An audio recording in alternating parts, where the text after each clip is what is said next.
kila ngun mai nanrau o mutu tungai tangi tahu untuk talitanga na warung cere na Bula FM na bantuan na sir. Wana na Bula FM no sorry. Bula FM na bantuan na sir. Kung natango William Menisa kung taro po nila nga may pa o untuk talitang wala po na marunong ko na Bula FM. Natango Amelia o Marakraki o dotaleta ka na Bula FM na bantuan na sir. Bula FM na bantuan na sir.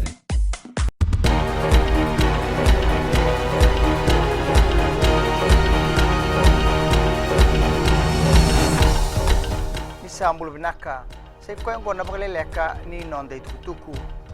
arere na matabele wai mai na vua na mataka ni kua o chosua dol non dolu na turanga kabita ke na vana dala ni kudu do na dala ni bebesu ke na ndu na dala ni nona lambati mere aliebu na ngone le mbaki tinika ba mai ndeumba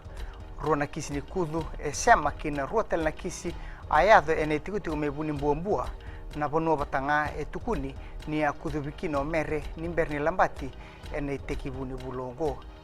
se taurti wabeso odolo ndolu mena gairera ikina matapelewe yadake e suba ene katini katul ni singa ni bula katumai matai ni materi tu e burubura obiti mesani takana vendinindinati kaboto ka ene Paris Agreement on Climate Change ena ngauna sentekikina na vendinindinati na matagani kuwa e tuku no vorenge mani marama na Prime Minister no tabunua ningo e tuku ni bengauna e viti ena lagi tiko mani marama ena bosi ni matambosi lebu ke burubura mai New York ena bula katumai erna lewana telangana bosi ongo na iliu ni be matani tu e burubura ena bital no take na bosi ongo na kena sangai me bagalili tagi na kamuraki ni kasinganga e mali walala esa na taur na kampanye na Digicel Fiji na bengravi ni Sky Pacific me tekivu ni mataka e na rukuni beli takivu ni Sky Pacific me tekivu na boini kuwa sana siang ni warita na Fiji TV ke na Pacific Channel tukuno Darren McLean na bakalisilisa ni Digicel Fiji ni sa oka ni na Sky Pacific e ruo na channel bo o ya na TV1 ke na TV1 Sports me tekivu ni mataka kinangito wador tol na bisau o Ben Ryan na ndau ni babulidi ni non tamate timi ni ragabilo abitu e na ngauna kadiboga kina e leve bana dorbo me baka itabe na sotsot ni Hong Kong ke na Singapore Sevens roto saluto pio tuai e mosi muleboro ke ne mani na ngusa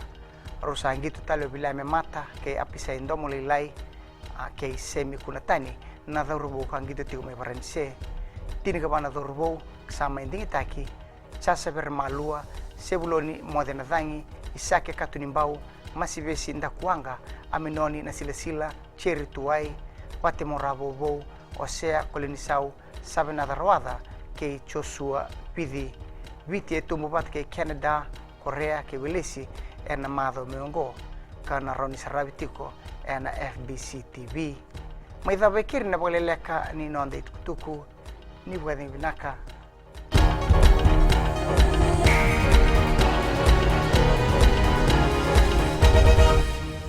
Nakangalewa viti bona makate tabua au maramani tau malam-malam nandunga ko cari tahu yang kau atau talita kana warung